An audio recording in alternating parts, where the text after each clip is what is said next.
Hello दोस्तों, स्वागत है आपका मेरे YouTube चैनल पर। मेरा नाम है अर्जुन और आज की वीडियो में हम बात करने वाले हैं क्लास 11 BST का चैप्टर नंबर 2 यानी कि फॉर्म्स ऑफ बिजनेस ऑर्गेनाइजेशन को। बेटा हम पढ़ रहे थे बहुत ही अच्छी तरीके से, अभी तक हमने इस चैप्टर को कंटिन्यू करा है। आज ये इस चैप्टर का लास्ट पार्ट रहने वाला है जहाँ पर हमारा टॉपिक है जॉइंट स्टॉक कंपनी। उसको भी समझने की कोशिश करते हैं और इस चैप्टर को जल्दी से जल्दी कंप्लीट करते हैं। चलिए फिर जल्दी से स्टार्ट करते हैं और वीडियो को लास्ट तक ज़रूर देखना।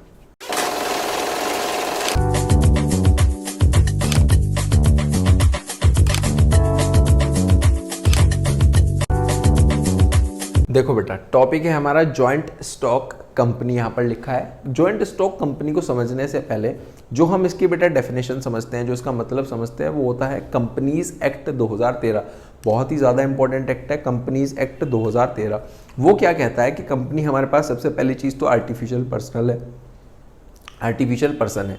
दूसरी चीज़ उसकी खुद की सेपरेट लीगल एंटिटी होती है, परपीचुअल सक्सेशन होता है और हमारे पास कॉमन सील यहाँ पर होती है। और जो ओनर होता है कंपनी का वो बेसिकली शेयर होल्डर्स होते हैं और जो मैनेज करता है यानी कि जो मैनेजिंग बॉडी है वो हमारे पास बोर्ड ऑफ डायरेक्टर्स यहाँ पर कर रहे होते हैं। ये बेसिकली इसका मतलब होता है। अब इसमें चार चीज़ें मैंने आपको बताई। सबसे पहले तो है हमारे पास यहाँ पर बेटा आर्टिफिशियल पर्सन। जैसे कि कंपनी एक आर्टिफिशियल पर्सन है। पर्सन कौन हो गया?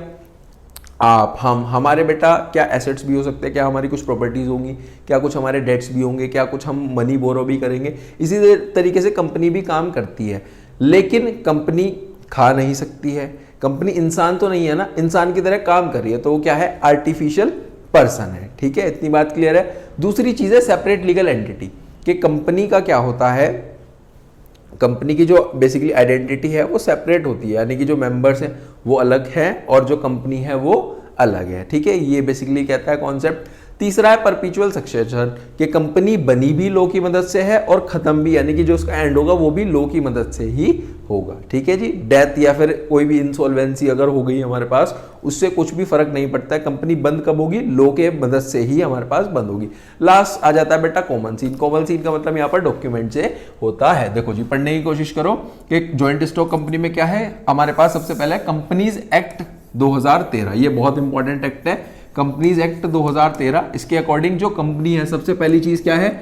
डेफिनेशन को ब्रेक करके याद करने की कोशिश करो, समझने की कोशिश करो। सबसे पहले क्या है? Artificial person. मतलब अभी आपको बताया ही है कि आर्टिफिशियल पर्सन का मतलब क्या हो गया? पर्सन नहीं है, पर्सन की तरह काम करती है, तो आर्टिफिशियल पर्सन। उसके बाद सेपरेट लीगल एंटिटी, कि खुद की उसकी क्या है? सेपरेट लीगल एंटिटी, यानी कि मेंबर से, ओनर से हमारे पास अलग है ना। जो कंपनी है वो अलग है, बाकी सब अलग है। फिर है परपीचुअल सक्सेशन। परपीचुअल सक्सेशन का मतलब अभी बेटा आपको बताया। परपीचुअल सक्सेशन का मतलब आपको क्या बताया? कि कंपनी बनेगी भी लॉ की मदद से और खत्म भी, यानी कि एंड भी लॉ की मदद से ही होगा। फिर है बेटा कॉमन सील। कॉमन सील में आ जाता है कि अगर कॉमन सील हमारे पास है तो अफिक्स्ड बाय द डॉक्यूमेंट्स यहाँ पर होती है ना। इसके बाद है जो ओनर होंगे। ओनर कौन होंगे बेटा? शेयर होल्डर्स हमारे पास ओनर होंगे। और जो बोर्ड ऑफ डायरेक्टर है वो क्या होंगे? मैनेजिंग बॉडी होंगी हमारे पास, जो कि शेयर होल्डर्स की मदद से ही बनती है। ये बेसिकली इसकी डेफिनेशन बन जाती है, प्रॉपर डेफिनेशन। ठीक है, आगे चलें, आगे चलते हैं, आगे आ जाते हैं बेटा फीचर। सबसे पहले देखो फीचर लिखा है आर्टिफिशियल पर्सन। आर्टिफिशियल में पर्सन में अभी आपको बताया जो मतलब, वही यहाँ पर आपको अब इसके फीचर में लिखना है कि जैसे हमारे पास पर्सन होते हैं, पर्सन के एसेट्स होते हैं, पर्सन की प्रॉपर्टीज होती हैं, डेट्स होते हैं, मनी बोरो करते हैं। इसी तरीके से कंपनी भी ये काम करती है, लेकिन कंपनी क्या काम नहीं कर सकती पर्सन की तरह? वो खा नहीं सकती, इंसान की तरह से नहीं चल सकती है ना। इंसान तो नहीं है ना, लेकिन इंसान की तरह काम कर रही है, तो क्या हो गया? वो आर्टिफिशियल पर्सन हमारे पास हो जाता है। देखो ये लिखा हुआ है, कंपनी लॉ की मदद से बनी है, इंडिपेंडेंट ऑफ इट्स मेंबर है, लाइक नेचुरल पर्सन, इंसानों की तरह ही उसकी प्रॉपर्टी होती है, डेट होते हैं, मनी बोरो कर सकती है, कॉन्ट्रैक्ट में आ सकती है, लेकिन क्या नहीं कर सकती? सांस नहीं ले सकती इंसान की तरह, खा नहीं सकती, रन नहीं कर सकती, टॉक नहीं कर सकती, बात नहीं कर सकती। इस तरीके से ये सब वो चीजें हैं जो इंसान करते हैं, वो तो नहीं कर सकता ना। तो इसका मतलब क्या हो गया कि कंपनी क्या है? आर्टिफिशियल पर्सन है ना। It is called artificial person. उसके बाद क्या है? सेपरेट लीगल एंटिटी, कि कंपनी का जो आइडेंटिटी है, क्या है? कंपनी की जो आइडेंटिटी है वो किससे अलग है? वो हमारे पास डिस्टिंक्ट है, किससे? मेंबर से। मेंबर्स अलग होते हैं, हमारी कंपनी अलग होती है। कंपनी के एसेट्स, लायबिलिटीज वो सब अलग होते हैं ओनर से। ठीक है, the law does not recognize the business and the owners to be one and the same. Law के यही कहता है कि जो बिजनेस है और जो ओनर है वो दोनों सेम नहीं है, क्या है, दोनों सेपरेट सेपरेट हमारे पास होते हैं। ये बेसिकली सेकंड पॉइंट कहता है। फिर आ जाता है बेटा थर्ड पॉइंट, फॉर्मेशन। फॉर्मेशन बताओ जी क्या है। फॉर्मेशन में लिखा है कि कंपनी फॉर्मेशन में क्या कैसे होती है। देखो कंपनी बनाना आसान है क्या? क्या एकदम से बन जाती है? टाइम भी लगता है, काफी ज्यादा टाइम लगता है। तो सबसे पहली चीज टाइम कंज्यूमिंग, ऐसे ही बन जाएगी, महंगा भी होगा, एक्सपेंसिव भी होता है, कॉम्प्लिकेटेड प्रोसेस है बेटा कंपनी बनाना। हमारे पास तीन चीजें हैं, देखो टाइम कंज्यूमिंग, समय बहुत लगेगा, खर्चा भी बहुत आएगा, और हमारे पास तीसरा लिखा है कॉम्प्लिकेटेड प्रोसेस भी होता है। उसके बाद लिखा है it involve the preparation of, काफी सारे डॉक्यूमेंट्स लगते हैं, कुछ लीगल रिक्वायरमेंट्स भी लगती हैं स्टार्ट करने से पहले। देखो आपको डॉक्यूमेंटेशन का वर्क भी करना पड़ेगा। उसके अलावा क्या करना पड़ेगा? Legal formalities. अगर आपका बिजनेस या आपकी जो कंपनी है वो कुछ इस तरह की चीज़ें बना रही है, प्रोडक्शन कुछ इस तरह की चीज़ों का हो रहा है, तो आपको लीगल भी सब चीज़ों के अकॉर्डिंग चलना पड़ेगा, कानून से भी परमिशन लेनी पड़ती है। फिर उसके बाद आगे क्या लिखा है? इनकॉर्पोरेशन ऑफ कंपनीज कंपलसरी होता है। कंपनीज एक्ट, देखो दोबारा ये आ गया, ये बार बार आएगा, कंपनीज एक्ट 2013 और any of the previous company law as state earlier. Basically companies act 2013 के अकॉर्डिंग आपको इनकॉर्पोरेशन कराना कंपलसरी होता है। आगे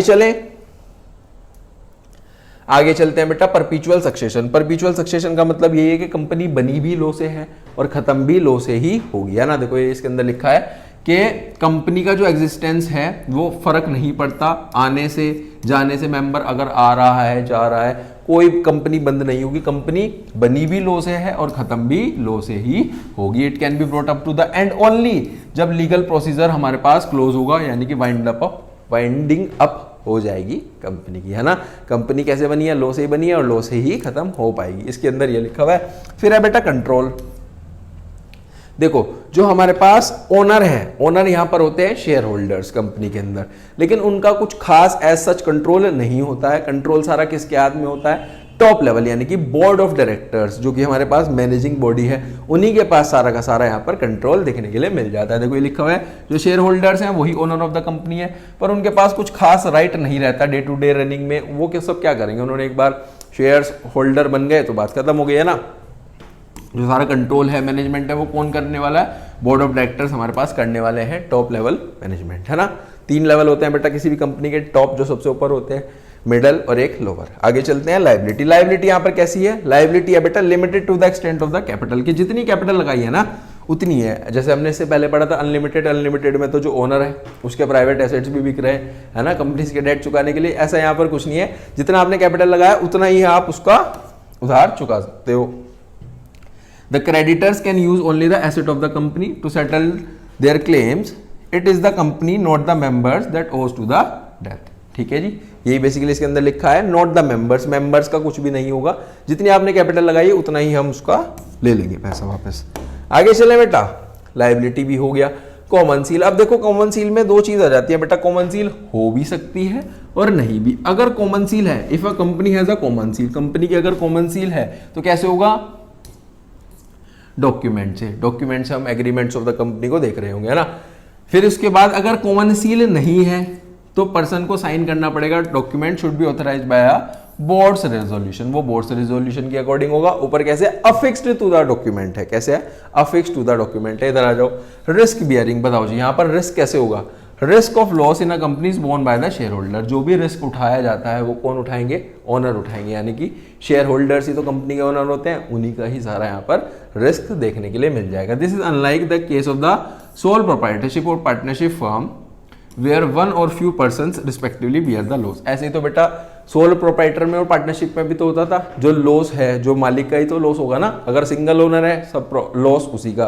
पार्टनर्स हैं, पार्टनरशिप का बिजनेस है तो 3 लोग मिलकर के बिजनेस करें, तीनों को ही वो अपना लॉस बियर करना पड़ेगा। इसी तरीके से यहाँ पर है, जितने हमारे पास शेयर होल्डर होंगे सभी को क्या करना पड़ेगा बेटा? वो लॉस को बियर करना पड़ेगा, लॉस को बांटना पड़ेगा। ठीक है जी, आगे चले बेटा जी।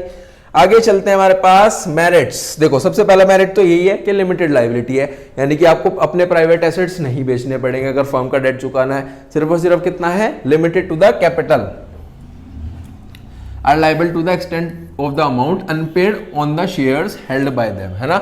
ये सिर्फ और सिर्फ उतना ही होगा। Only the asset of the company can be used, कि कंपनी के ही एसेट हम यूज करेंगे बेटा, कंपनी के ही एसेट हम यूज करेंगे यहाँ पर, जो भी कंपनी का उधार है उसको चुकाने के लिए। है ना। ठीक है, इतनी बात क्लियर है। आगे चले, आगे है परपीचुअल एग्जिस्टेंस। देखो जो फीचर्स है, फीचर्स के दो ही पॉइंट हमें यहाँ पर मिल गए मेरिट्स में, है ना। कुछ बचे हुए होंगे वो डीमेरिट्स में चले जाएंगे। इसके बाद परपीचुअल सक्सेशन है, परपीचुअल एग्जिस्टेंस या सक्सेशन भी बोल सकते हो। इसका मतलब क्या होता है कि कंपनी लो से ही बनी है, लो से ही खत्म होगी। कोई भी हमारे पास मेंबर की डेथ हो गई, इंसॉल्वेंसी हो गई उस मेंबर की, तो कुछ भी उस चीज से फर्क नहीं पड़ने वाला है। लिखा है कि डेथ हो गई, रिटायरमेंट हो गया, रेजिग्नेशन हो गया, इंसॉल्वेंसी यानी कि वो इस हालत में नहीं है, पैसा दे, ये सब चीजें हो गई तो सेपरेट एंटिटी होती है। मतलब जो बिजनेस है, जो कंपनी है वो अलग है, मेंबर्स अलग है ना, उससे उस चीज पे कोई भी फर्क नहीं पड़ने वाला है। वो किस कारण की वजह से होगा? लॉज की मदद से। लॉज क्या कहता है बेटा? कंपनीज एक्ट 2013 अगर उसको बंद करना चाहेगा तभी उसके अकॉर्डिंग वो बंद हो पाएगी। ट्रांसफर ऑफ इंटरेस्ट, जो यहाँ पर पब्लिक शेयर होता है पब्लिक लिमिटेड कंपनी का, वो सोल्ड करा जा सकता है मार्केट में, easily convert into the cash, जब भी अगर आपको पैसे की जरूरत है। इंटरेस्ट का मतलब क्या हो गया कि आप अपने जो भी चीज़ है उसको ट्रांसफर यहाँ पर कर सकते हो, नहीं कर सकते हो वो, मतलब अगर आप शेयर होल्डर हो, आपने शेयर्स खरीदे हैं, तो आप क्या करोगे बेटा? उसको मार्केट में सोल्ड कर दोगे और कैश ले लोगे बदले में, अगर आपको जरूरत है तो। ये इसके अंदर आ जाता है। इससे ब्लॉकेज ऑफ इन्वेस्टमेंट नहीं आएगा कि अगर आपकी इन्वेस्टमेंट है वो एक जगह फंस गई हो, कैश में ही नहीं कन्वर्ट हो जाती। बहुत सारी ऐसी इन्वेस्टमेंट्स है जिसको आप जल्दी से कैश में कन्वर्ट नहीं कर सकते हो, है ना। And presents the company as a favourable investment purpose, favourable investment purpose के लिए आप उसको इस्तेमाल कर सकते हो। आगे बेटा professional management, company can afford to pay higher salary to specialist और प्रोफेशनल्स। देखो कंपनी, बड़ी बड़ी जो कंपनीज है वो कैसे चलती है? स्पेशलिस्ट की मदद से, प्रोफेशनल्स की मदद से, मैनेजर्स लगते हैं, है ना, जो कि बेसिकली ओवरऑल मैनेजमेंट देखते हैं। अब कंपनी का इतना तो बजट हो गई, अगर वो अच्छे लेवल पे चल रही है कि वो उन सब लोगों को हायर कर सकती है। पीपल लिखा है therefore employ people who are experts in their areas of specialisation. Basically specialist तो वही लोग हैं ना, स्पेशलिस्ट को ही इन्होंने आगे एक्सप्लेन कर दिया कि अपने एरिया में स्पेशलाइजेशन है ना। अगर परचेज मैनेजर है वो सिर्फ किस में स्पेशलाइज्ड होगा? परचेज में होगा। सेल्स मैनेजर सेल्स में होगा। एचआर वाला एचआर में होगा। मार्केटिंग वाला बिल्कुल मार्केटिंग का ही स्पेशल होगा, यानी कि स्पेशलिस्ट होगा। कंपनी के पास बहुत सारे डिपार्टमेंट्स होते हैं, हर एक डिपार्टमेंट उसके हेड से चलाया जाता है ताकि सब चीज़ें बैलेंस रहे, एफिशिएंसी बनी रहे। अब इसमें यही काम है बेटा, अगर आप ही हो, आप ही कंपनी चला रहे हो, आप ही मैनेज कर रहे हो, आप ही सब चीज़ें कर रहे हो, इंडिपेंडेंटली आप नहीं कर सकते हो ना। आपको हर एक डिपार्टमेंट के लिए एक सेपरेट बंदा चाहिए, एक सेपरेट एक्सपर्ट चाहिए, स्पेशलिस्ट चाहिए, जो उस पोजिशन को होल्ड करके उस डिपार्टमेंट को बहुत ही अच्छी तरीके से एफिशिएंसी के साथ आगे बढ़ाए, है ना। ये इसके अंदर आ जाता है। आगे चलें बेटा, आगे स्कोप फॉर एक्सपेंशन। इसके अंदर क्या जाता है? कंपनी के पास क्या होते हैं? लार्ज फाइनेंशियल रिसोर्सेज होते हैं as compare to other form of business organisation. देखो सोल प्रोप्राइटरशिप की अगर मैं बात करूं, पार्टनरशिप की मैं बात करूं, और यहां पर और सबको कंपेयर कर रहे हैं अगर हम कंपनी से, तो कंपनी के पास ज्यादा फाइनेंशियल रिसोर्सेज होते हैं, यानी कि ज्यादा पैसा होता है, तो यहां पर स्कोप बढ़ जाता है एक्सपेंशन का। ठीक है जी, पैसा है तो सब कुछ है, पैसा है तो आप लगाओ, पैसे को और लगाओ और एक्सपेंड करो, है ना। Company can attract capital from the public as well as through loans from banks and financial institutions. कि यहाँ पर एक्सपेंशन कैसे होगा बेटा? एक्सपेंशन होता है पैसे से। अब यहाँ पर कंपनी कहाँ से पैसा लाएगी? कंपनी पैसा लाती है पब्लिक से। पब्लिक में अपने शेयर निकाल दिए, पब्लिक कंपनी बन गई और लोग अब उसमें इन्वेस्ट करेंगे, शेयर्स खरीदेंगे, पैसा हमारे पास आ जाएगा। या फिर हम लोन्स भी ले सकते हैं फाइनेंशियल इंस्टीट्यूशन से, बैंक से। कंपनी को तो ऐसा इजीली मिल जाएगा अगर आपकी मार्केट में अच्छी रेपुटेशन बनी हुई है ना, इसके अंदर जाता है। तो अगर मेरे पास अब पैसा आ गया, लोगों से हमने पैसा ले लिया, यानी कि पब्लिक कंपनी हम बन गए हैं, हमारे पास वो उन्होंने शेयर्स खरीद लिए और हमने लोन भी ले लिया। अब उस पैसे की मदद से हम अपने ही बिजनेस में, अपनी कंपनी में लगाएंगे और अपनी कंपनी को एक्सपेंड कर सकते हैं, एक्सपेंशन कर सकते हैं। अगर आज एक ऑफिस है, हमारे पास 20 लोगों की, कुछ लोगों की टीम है ना, तो एक ऑफिस और बना लो दूसरी सिटी में, वहाँ पर बढ़िया काम करो, फिर उससे एक नेक्स्ट में चलो। इस तरीके से हमारे पास चैन बनती चली जाती है और एक्सपेंशन बढ़िया तरीके से, शानदार तरीके से एक्सपेंशन हो जाता है। फिर है बेटा merits of joint stock company. देखो ये फीचर्स में भी था पॉइंट। क्या है पॉइंट है बेटा कॉम्प्लेक्सिटी इन फॉर्मेशन, के बनाने में, कंपनी को बनाना आसान है क्या बेटा? टाइम कंज्यूमिंग है, एक्सपेंसिव है, बहुत सारी लीगल फॉर्मेलिटीज लगती हैं, तो कॉम्प्लेक्सिटी है या नहीं है? ये बेसिकली इसका डिमेरिट बन जाता है। देखो क्या लिखा है, टाइम चाहिए, एफर्ट्स लगते हैं, नॉलेज भी लगती है लीगल रिक्वायरमेंट्स की। तो सोल प्रोप्राइटरशिप के अकॉर्डिंग, पार्टनरशिप के अकॉर्डिंग, इन सब के अकॉर्डिंग जो कंपनी की फॉर्मेशन है वो ज़्यादा कॉम्प्लेक्स है। इसको कंपनी को खड़ा करना, कंपनी को बनाना काफ़ी ज़्यादा मुश्किल है, कॉम्प्लेक्स है, डिफिकल्ट है। Lack of secrecy, lack of secrecy का मतलब क्या हो गया कि हर एक कंपनीज एक्ट हमारे पास कहता है कि हर एक पब्लिक कंपनी को प्रोवाइड करनी होती है समय के साथ साथ lot of information to the office of the registrar of the company. कि बेसिकली जितनी भी आपकी कंपनीज की इंफॉर्मेशन होती है वो आपको क्या करनी होती है, रजिस्ट्रार को बतानी होती है समय के साथ साथ। यही बेसिकली इसके अंदर लिखा है। फिर उसके बाद लिखा है जो भी इंफॉर्मेशन है वो जनरल पब्लिक तक भी पहुंचानी पड़ेगी। अगर जनरल पब्लिक तक सारी बात पहुंच रही है तो सीक्रेसी तो बेटर है ही नहीं गई, सीक्रेसी तो सब चीज़ें खत्म ही हो गई ना। हमें सब चीज़ें बतानी होती है, फाइनेंशियल पोजीशन कंपनी की बतानी होती है। जैसे आपने देखा ही होगा हर साल जो कंपनीज है वो अपनी एनुअल रिपोर्ट्स यहाँ पर बता रही होती है। एनुअल रिपोर्ट से हमारी फाइनेंशियल पोजीशन पता लगती है, सभी चीज़ें हमारे पास, प्रॉफिट लॉस पता लग जाता है। तो सीक्रेसी कुछ भी नहीं है यहाँ पर, सब चीज़ें जनरल पब्लिक को पता लग पा रही हैं। आगे चले बेटा, के बाद आ जाता है बेटा impersonal work environment. Impersonal work environment का मतलब क्या हो गया, एक शब्द होता है बेटा पर्सनल, एक होता है इम्पर्सनल। पर्सनल का मतलब क्या हो गया कि पर्सनली इन्वॉल्व होना, पर्सनली है ना सामने है। इम्पर्सनल क्या हो गया कि इम्पर्सनल यानी कि नॉट पर्सनल हो गया, मुश्किल हो जाती है। अब जैसे कि एग्जांपल के तौर पे समझो, यहाँ पर जो मैनेजमेंट होगा यानी कि जो मैनेज करी होगी बॉडी वो कौन है, board of directors, top level के, top management, top level management है ना। जैसे जैसे कंपनी बड़ी होगी, जैसे जैसे कंपनी आगे चलेगी तो ये बहुत ज़्यादा डिफिकल्ट हो जाता है हर एक चीज़ में इन्वॉल्व रहना, है ना। जो टॉप लेवल मैनेजमेंट है अगर वो क्रेडिटर से भी बात करे, एम्प्लॉय से भी बात करे तो बहुत ज़्यादा मुश्किलात हो जाती है। यही बेसिकली इसके अंदर लिखा है कि इम्पर्सनल जो हमारा वर्क एनवायरनमेंट है ना वो कैसा है, इम्पर्सनल है, पर्सनल नहीं है, है ना। देखो जी लिखा है कि जो सेपरेशन हो जाती है ओनरशिप की, मैनेजमेंट की, उससे एक ऐसी सिचुएशन बनती है जहां पर जो एफर्ट्स हैं, पर्सनली इन्वॉल्वमेंट नहीं हो पाता कंपनीज के, जो भी हमारे पास टॉप लेवल के है। जैसे जैसे कंपनी बड़ी होगी मुश्किल हो जाएगा, डिफिकल्ट हो जाएगा टॉप मैनेजमेंट का पर्सनली कॉन्टैक्ट करना एम्प्लॉय से, कस्टमर से, डायरेक्टर्स, क्रेडिटर से, है ना। ये इसके अंदर आ जाता है। फिर है एक इसका डिमेरिट ये भी है, न्यूमरस रेगुलेशंस, काफ़ी ज़्यादा रेगुलेशंस हमारे पास देखने के लिए मिल जाते हैं। लीगल प्रोविजंस होते हैं, कंपल्जन्स होते हैं, कंपनी बहुत ज़्यादा बर्डन हो जाती है इन सब चीज़ों से। क्या क्या होती है उसमें, ऑडिट होती है, वो ऑडिटिंग करनी पड़ती है, रिपोर्ट्स बनाओ, डॉक्यूमेंट्स बनाओ, इतनी सब लीगल प्रोसीजर है, बहुत सारी चीज़ें यहाँ पर फॉर्मेलिटीज़ है। फिर उसको क्या करो, सर्टिफिकेट्स फ्रॉम डिफरेंट एजेंसीज के पास जाओ, जैसे रजिस्ट्रार हो गया, सेबी हो गया, security exchange board of India, इन सब के पास वो सब चीज़ें करो, है ना। तो बहुत ज़्यादा यहाँ पर फॉर्मेलिटीज़ देखने के लिए मिल जाएगी। फिर है डिले इन डिसीजन मेकिंग। देखो अगर टॉप को बात करनी है सबसे नीचे तो डायरेक्ट आएगा, लोअर लेवल के पास नहीं, वो मिडल को बोलेगा, मिडल लोअर को बोलेगा। इस तरीके से हमारे पास एक ऑर्डर में चलता है। अगर हमारे पास यहाँ पर जो डिसीजन मेकिंग है वो इसलिए डिले हो जाती है, एकदम से नहीं हो पा सकती। अगर हमारे पास जो लोअर वाला है उसे पहले मिडल तक इन्फॉर्मेशन पहुंचानी पड़ेगी, फिर मिडल वाला टॉप को पहुंचाएगा, अगर वो जरूरी होगी तभी पहुंचाएगा, वरना अपने एंड में ही सॉल्व कर लेगा। लेकिन लोअर चाहता था वो बात टॉप तक पहुंचे, वो पहुंचेगी नहीं। डिसीजन मेकिंग में इन सब चीज़ों में बहुत ज़्यादा डिले यहाँ पर देखने के लिए मिल जाता है।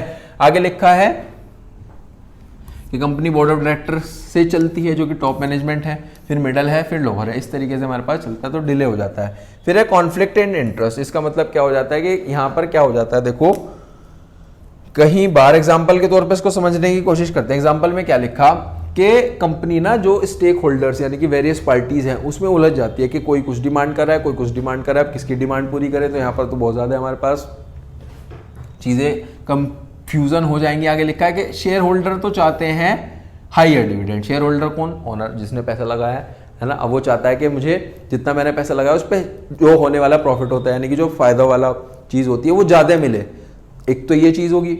उसके अलावा जो कस्टमर है वो चाहते हैं कि कम से कम दाम देना पड़े और ज़्यादा से ज़्यादा बढ़िया से बढ़िया मुझे क्वालिटी मिले, एक ये हो गया हमारे पास। एम्प्लॉयज चाहते हैं ज़्यादा सैलरी दो, तो इसके लिए इट बिकम बहुत ज़्यादा डिफिकल्ट हो जाता है कंपनी के लिए इन सब की डिमांड को फुलफिल करना। यही बेसिकली इस पॉइंट के अंदर लिखा है कि स्टेक होल्डर्स के जितनी भी सब पार्टीज़ हैं, जैसे कि शेयर होल्डर्स हो गए, एम्प्लॉयज़ हो गए, कस्टमर्स हो गए, इन सबको बेटा एक साथ इन सब की डिमांड पूरी करना क्या पॉसिबल है?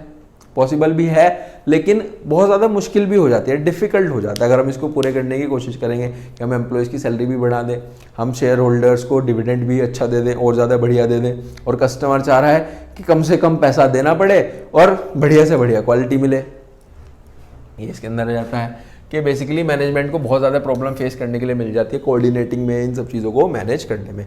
आगे चलें, आगे बेटा इसके बाद इसका इंपॉर्टेंट क्वेश्चन आ जाता है टाइप्स ऑफ कंपनीज। कंपनीज कितने तरीके की हमारे पास यहाँ पर देखने के लिए मिल जाती है। एक होता है बेटा प्राइवेट कंपनी, एक होता है पब्लिक कंपनी और एक होता है वन पर्सन कंपनी। 3 तरह की कंपनी होती है। सबसे पहले हम समझने की कोशिश करेंगे बेटा प्राइवेट और पब्लिक को। देखो प्राइवेट और पब्लिक को आप इस डिफरेंस से, बहुत ही अच्छे डिफरेंस है, यहाँ से आप उसको कर सकते हो। देखो क्या लिखा है कि हमारे पास जो प्राइवेट कंपनी होती है, सबसे पहला उसमें पॉइंट होगा बेटा मेंबर्स। देखो प्राइवेट में हमारे पास 2 होंगे और कम से कम 2 होंगे, मिनिमम 2 और मैक्सिमम 200 हो सकते हैं। यहाँ पर पब्लिक में कितने हैं कि मिनिमम 7 चाहिए और मैक्सिमम की कोई भी लिमिट नहीं है। इधर लिखा हुआ है 2 मिनिमम और मैक्सिमम 200। इधर आ जाओ। नंबर ऑफ डायरेक्टर्स, कितने डायरेक्टर होंगे बेटा प्राइवेट में? कम से कम आपको एटलीस्ट 2 डायरेक्टर इधर आएंगे। At least must be, there must be 3 directors in private company, 3 होने चाहिए, है ना। आगे चलो, आगे लिखा है इंडेक्स ऑफ मेंबर्स। बेटा यहाँ पर जो मेंटेनेंस होती है, यानी कि जो आपका मेंबर्स है उनका इंडेक्स बनाना कहाँ पर जरूरी है? यहाँ पर कोई कंपलसरी नहीं है, यहाँ पर कंपलसरी है। इधर आ जाओ। देखो जितनी भी बेटा प्राइवेट कंपनीज होती हैं उसके जस्ट बाद आपने लिखा हुआ देखा होगा, जैसे कि हमारे पास हो गया आकाश प्राइवेट लिमिटेड, है ना, गुप्ता प्राइवेट लिमिटेड। जो जितनी भी प्राइवेट कंपनी होती है उनके बाद वो कैसे हम आइडेंटिफाई कर पाएंगे प्राइवेट कंपनी है, उसके जस्ट बाद प्राइवेट इस तरीके से लिखा होता है PVT.LTD. इसका मतलब है प्राइवेट लिमिटेड, है ना। जो भी पब्लिक कंपनी है उसके जस्ट बाद लगेगा लिमिटेड, LTD. यानी कि LTD. ठीक है, इतनी बात क्लियर है। आगे चलें। Invitation to public. Invitation to public का मतलब क्या हो जाता है कि देखो जो पब्लिक कंपनी है वो बेसिकली पब्लिक को कह सकती है कि आप हमारे शेयर सब्सक्राइब कर लो, शेयर्स खरीद लो, डिवेंचर्स ले लो, ये बेसिकली हो सकता है। लेकिन क्या वो प्राइवेट में भी पॉसिबल है? नहीं, प्राइवेट में इनवाइट नहीं होकर आ जा सकता। ट्रांसफर ऑफ शेयर्स का मतलब क्या हो गया कि जो हमारे पास यहाँ पर मेंबर है प्राइवेट कंपनीज के, वो नहीं कर सकते शेयर्स को ट्रांसफर, यहाँ पर हम ट्रांसफर कर सकते हैं, उसको कैश में कन्वर्ट कर सकते हैं बेच करके। ठीक है जी, आगे चलें। आगे आ जाता है 1 पर्सन कंपनी। देखो जी 1 पर्सन कंपनी का मतलब क्या हो सकता है, समझने की कोशिश करो, नाम में ही इसका मतलब छुपा हुआ है। 1 पर्सन कंपनी यानी कि एक हमारे पास पर्सन कॉन्स्टिट्यूट कर सकता है एक कंपनी को, पूरी कंपनी को। ठीक है, यही कंपनीज एक्ट 2013 कहता है, जहां पर बेटा मेंबर भी वही इंसान होगा, 1 पर्सन है, शेयर होल्डर भी वही इंसान होगा। कहाँ पर होते हैं? जहाँ पर माइक्रो बिजनेस हो गए, एंटरप्रेन्योरशिप हो गई, वहीं पर एक इंसान सब कुछ चीज़ें कर लेगा, है ना। ये बेसिकली इसके अंदर जाता है और ये बेनिफिट्स भी ले लेता है जितनी भी हमारी private companies, private limited companies होती है। क्या क्या उनके बेनिफिट्स हो गए? एक तो लिमिटेड लाइबिलिटी हो गई, है ना, और हमारे पास एसेट्स भी बचा लेता है और लीगल एंटिटी का कॉन्सेप्ट भी आ जाता है ना। देखो इसके अंदर लिखा है कि कंपनीज एक्ट 2013 के अकॉर्डिंग एक सिंगल पर्सन भी कॉन्स्टिट्यूट कर सकता है एक ओपीसी यानी कि 1 पर्सन कंपनी को। कहाँ पर होता है? माइक्रो बिजनेस एंटरप्रेन्योरशिप में होता है। एक पर्सन ही मेंबर है, वही पर्सन हमारे पास यहाँ पर शेयर होल्डर कहलाएगा। कुछ इनको बेनिफिट्स मिल जाते हैं प्राइवेट लिमिटेड के। क्या क्या बेनिफिट्स? एक तो लीगल एंटिटी यानी कि सेपरेट लीगल एंटिटी है, ओनर अलग और उसकी कंपनी अलग, अपने एसेट्स बचा सकता है फर्म की लाइबिलिटी उधार देने के लिए, और परपीचुअल सक्सेशन मतलब बनेगी भी लो से और खत्म भी लो से ही होगी, है ना। आगे चलें। अब इसके कुछ बेटा लास्ट टॉपिक है, इसके फीचर्स भी आ जाते हैं। फीचर्स तो बहुत ही आसान है, फीचर समझने की कोशिश करो, याद करने की कोशिश करो, सीखने की कोशिश करो क्या फीचर्स होते हैं 1 पर्सन कंपनी के। सबसे पहली चीज तो यहाँ पर ये बेटा गिवन है कि जो हमारे पास पर्सन होगा वो नेचुरल पर्सन होना चाहिए, यानी कि इंडिया का रेजिडेंट, इंडिया का सिटीजन। दूसरी चीज वो एलिजिबल होना चाहिए इनकॉर्पोरेट करने के लिए 1 पर्सन कंपनी में। तीसरी चीज ये लिखी है, देखो पहली तो यही होगी नेचुरल पर्सन है, इंडियन का सिटीजन और रेजिडेंट होना चाहिए, एलिजिबल हो इनकॉर्पोरेट करने के लिए 1 पर्सन कंपनी में। जो भी नॉमिनी होगा, शैल बी या नॉमिनी होगा, वो सोल मेंबर होगा 1 पर्सन कंपनी में, बेसिकली नॉमिनी है ना। आगे चलते हैं। आगे लिखा है no person shall be eligible, एक से ज्यादा में इनकॉर्पोरेट नहीं कर सकता। एक में इनकॉर्पोरेट कर तो दिया, एक से ज्यादा में नहीं कर सकता। अगर वो नेचुरल पर्सन एक का मेंबर है, एक ओपीसी यानी कि 1 पर्सन का मेंबर है, उसके साथ साथ उसे मेंबर बनना चाहता है वो दूसरे का भी, तो उसे कुछ ना कुछ रूल्स की मदद से चलना होगा। कोई भी माइनर, क्या लिखा हुआ है, कोई भी माइनर मेंबर नहीं बन सकता, नॉमिनी नहीं बन सकता, माइनर मतलब छोटा, और कंपनी कन्वर्ट यानी कि इनकॉर्पोरेट नहीं हो सकती, जो ओपीसी है वो कंपनी नहीं बन सकती, है ना। ये बेसिकली इसके अंदर लिखा हुआ है। ये सब इसके बेटा फीचर्स चल रहे हैं। फिर आ जाते हैं 2 फीचर्स और हैं कि जो कंपनी है ये बेसिकली कोई भी non banking financial investment activities को नहीं कर सकती है, और अगर ये कंपनी चाहती है कि इसका जो भी हमारे पास वॉलेंट्री है उसको काइंड में कन्वर्ट करे, तो कम से कम इनकॉर्पोरेट हुआ ना, जिस तारीख पे कंपनी इनकॉर्पोरेट हुई है कम से कम वहां से 2 साल का उसका हो, और जो उसका पेड अप शेयर कैपिटल है वो कम से कम 50 लाख का हो, और जो एनुअल टर्नओवर का मतलब होता है बेटा सेल्स, जो हमारे पास सेल्स हो वो कितनी हो, कम से कम 2 करोड़ हो। ये बेसिकली इसकी कंडीशंस हो जाती हैं, फीचर्स हो जाते हैं ना। फिर यहीं पर बेटा फाइनली हमारा जो चैप्टर है वो समाप्त हो जाता है। आई होप आपको काफ़ी अच्छे से बेटा ये चैप्टर समझ में आया होगा, पूरा का पूरा एंटायर चैप्टर। ये तो बेसिकली एक टॉपिक था जॉइंट स्टॉक कंपनी का, जो कि हमने फाइनली क्लोज कर दिया है। अब इसके बाद हम नेक्स्ट चैप्टर को पढ़ेंगे। अगर आप चैनल पे फर्स्ट टाइम आए हो तो चैनल को सब्सक्राइब करें, वीडियोस को लाइक करें, शेयर करें अपने सभी दोस्तों के साथ। मिलते हैं नेक्स्ट वीडियो में। Till then thank you.